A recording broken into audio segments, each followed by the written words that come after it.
Lee here, welcome to the pull list for July 4th, 2012, presented by LongboxRadio.com. It is a great week, of course, for North America. Aside from Mexico, we have Canada Day on July 1st. Today, our neighbors to the south are celebrating by setting stuff on fire and drinking beers. Their Independence Day. Also a great day to buy comic books. So if you live in the States, chances are your stuff is delayed a day, because most comic book shops would probably be closed due to barbecues and beers. But that's alright. Guess what? Here in Canada, our stuff's on time. So Action Comics number 11 right here. This is the Superman book that I'm staying on. We got Grant Morrison, Morales on there and whatnot. So art's cool. Story's been pretty good. I'm going to stick with this one. Last issue was kind of weird with Clark Kent kind of offing himself from, you know, as far as everybody knows at the Daily Planet, he is dead. So interesting turn of events. Kind of want to see what happens there. Earth 2, this is number 3. Last issue we had, of course, homosexual Alan Scott, as he'll now be called, going off the rails with his to-be betrothed. So we have to see what kind of happens there. And Green Lantern's coming on the scene here. So Flash was introduced there. Green Lantern's here. It's going to be some cool stuff. Moving on from DC, more specifically Vertigo, we have Fairest coming to us from Bill Willingham, of course. It's been a super cool book, great art. I like the paper they use in this. It's that kind of matte finish to it, really super cool. Of course, we still have covers by Adam Hughes, also featured on my wallpaper in the background. Moving on, we have World's Finest, of course, number 3. It's been an okay book. Like, the first issue was pretty strong, I felt. Second issue, not so much. The third issue doesn't really pick it up. I might be dropping this very, very quickly. But Earth 2, I think I'm going to stick with for those books. Some books that are not in my pile today include Dial H. I'm going to drop that one as of number 2. I do like the idea of the book. I love everything that was going on with it. I just needed to save $4 for something else. In addition, if you're a fan of Jeff Johns or a fan of this character called Batman you may have heard of, there is a hardcover trade out today of Earth 1 by Jeff Johns. So check it out. I skimmed through it. Looked pretty cool. Didn't pick it up myself. But if you or anyone you know did and has a review, please comment below so I know if I should or should not buy it. Past that, Morning Glory is coming to us from Image Comics. This is number 20. Hopefully wrapping up the story arc that's going on right now, because things are just all over the place. So many balls in the air. That's coming to us from Nick Spencer, of course, and Joe Azima. Moving on to Thief of Thieves. Now, issue 5 was the first one that really gripped me. As I said before on the pull list here, I've more or less been buying them to sell once the show starts. That's just being fiscally minded right there. But no, number 5 was great, so I'm actually looking forward to reading this one, believe it or not. It's coming to us from Kirkman and Spencer, of course, the aforementioned Spencer.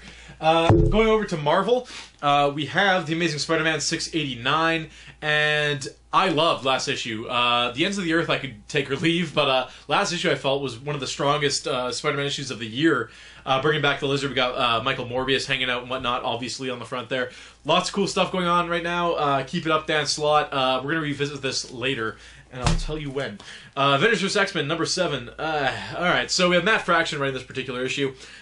We've voiced our opinion on him and group books before. This book is just a mess. We've talked about that too, but picking it up all the same. We're more than halfway there. We've reached the summit. We're in the falling action now, so we'll see what happens. I hope Cyclops gets his ass kicked at some point. Fury Max. Yeah, we got Ennis, we got Parlov, we got Fury Max. This is issue 4. I don't know how many this is going to. 5, 6 is for the last one, as far as I know. It's not going very long, but super cool. Definitely an adult-themed book. Lots of swearing and sex and blowing up and body parts missing and whatnot. Super cool if you like Nick Fury, or if you don't like Nick Fury, this will make you like him. Why not? So, Invincible Iron Man 520, that's coming to us from Matt Fraction. This is a book that Matt Fraction can write circles around. This is a great book. Looking forward to what's going to happen here. Things are kind of coming to a point with the Iron Man No More or Long Way Down story, as they're talking about. We'll see what happens with Tony, who is no longer Iron Man.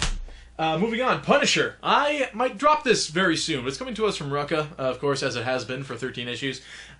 We more or less, I thought the Cole character was going to leave after the Omega Fact thing, and I was like, great, Punisher punishing people. No. He's more or less going to take Cole, or whatever her name is, under his wing, and kind of teach her the ropes of punishing. And this is not something I want to see Punisher do in the same way that I didn't want to see Batman make Batman Incorporated, make a team. The Punisher is very much that same character where he's shouldering himself because he doesn't want to get anybody else involved. He's the only one that, can pull the trigger and whatnot. So I just don't like the idea of the book and where it's going, but there it is all the same, and we'll see if 14 happens. It probably will, because it's on my pull list, so I'm obligated to buy 2 issues after canceling it. Ultimate Comics Spider-Man, issue 12. Now, Bendis, awesome. Spider-Man, awesome. Spider-Men, awesome. Ultimate Spider-Man, awesome as well. So we have, of course, Miles Morales going up against his uncle, the Prowler there. The Prowler, or Uncle Aaron, has been blackmailing him to take down some of the bigger crime lords in New York City for him himself to take power. So Miles is, I guess, fed up at this point. He's going to punch his uncle in the face right there, and can you blame him? So that's it for this week. What I was going to talk about the Before Watchmen, the Spider-Man thing is it's a little teaser for the new segment we're going to do on YouTube, starring, I guess, mostly me. It's not going to be a weekly thing or anything, but it's going to be called Bag or Bin, in which we will highlight a couple books or a series of books that we feel needs to be in your collection, needs to be bagged, so to speak, or a bunch of books that you need to avoid or be binned, as in garbage binned. So look for that soon. We'll be able to talk a little more in depth about books we like and actually show them, whereas on the podcast we just kind of have an open discussion about what we liked and didn't like. So yeah, look forward to that sometime this weekend. We are finally recording podcast number 34 tomorrow, so it'll be up sometime before the weekend, so you'll be able to listen to that as you recover from Independence Day / Canada Day. So look for that. So Bag or Bin coming soon. Comment below with what books you like or dislike. Again, I'll try to read what I can, and we'll see what gets featured on the first Bag or Bin. Hint, Amazing Spider-Man and Before Watchmen will be in there. I won't say which is which, but it's pretty obvious. Anyway, that is the poll list for July 4th. Lee signing out.